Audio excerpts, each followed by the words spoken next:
ಶಿವಮೊಗ್ಗ ನಗರದಲ್ಲಿ ಸಂಜೆ ಸುರಿದ ಮಳೆಯಿಂದ ಸಾಕಷ್ಟು ಅವಾಂತರ ಸೃಷ್ಟಿಯಾಗಿದೆ.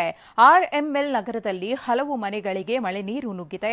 ಮನೆಯಿಂದ ನೀರನ್ನು ಹೊರಹಾಕಲು ಕುಟುಂಬಸ್ಥರು ಪರದಾಡಿದ್ದಾರೆ. ಶಿವಮೊಗ್ಗ ಪಾಲಿಕೆ ಅಧಿಕಾರಿಗಳ ವಿರುದ್ಧ ನಿವಾಸಿಗಳು ಆಕ್ರೋಶವನ್ನು ವ್ಯಕ್ತಪಡಿಸಿದ್ದಾರೆ. ಸೂಕ್ತ ಚರಂಡಿ ವ್ಯವಸ್ಥೆ ಇಲ್ಲದ ಹಿನ್ನೆಲೆಯಲ್ಲಿ ಈ ರೀತಿಯ ಸಮಸ್ಯೆ ಆಗ್ತಿದೆ ಅಂತ ಹೇಳಿ ನಿವಾಸಿಗಳು ಆಕ್ರೋಶಗೊಂಡಿದ್ದಾರೆ.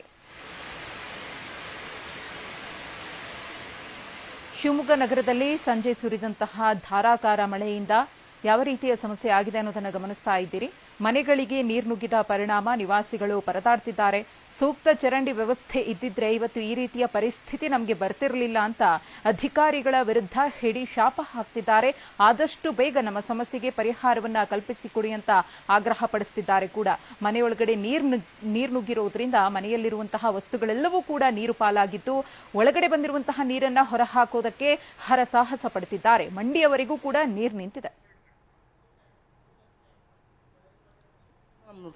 ಸ್ಪಂದಿಸ ಹೌದಾ, ಇವತ್ತು ಕಮ್ಮಿ ಆಯ್ತಾ, ಬರ್ತಾರೆ, ವಿಸಿಟ್ ಕೊಡ್ತಾರೆ, ಒಂದಷ್ಟು ಯಾವಾಗಾರು ಏನಾದ್ರು ಪರಿಹಾರ ಅಂದರೆ ಪರಿಹಾರ ಕೊಡಿಸ್ತಾರೆ. ಅಷ್ಟು ಬಿಡ್ರಿ ಇನ್ನೇನು ಕೆಲಸ ಮಾಡಲ್ಲ. ಎಲ್ರಿಗೂ ಬರಲ್ಲ, ಎಲ್ಲ 10 ಜನಕ್ಕೆ ಬರ್ಬೋದು ಅಷ್ಟೇ.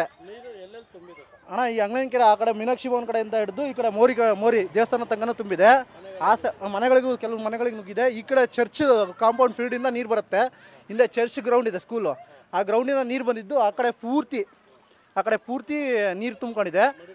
ಮೆಡಿಕಲಲ್ಲಿ ಮೋರಿ ನೀರಿದೆಯಲ್ಲ ಅಣ್ಣ, ಮೋರಿ ನೀರೆಲ್ಲ ಫುಲ್ಲು ತುಂಬ ಹೈಟಲ್ಲಿ 2 ಅಡಿ ನೀರಿತ್ತು. ಈಗ ಕಮ್ಮಿ ಆಗಿದೆ.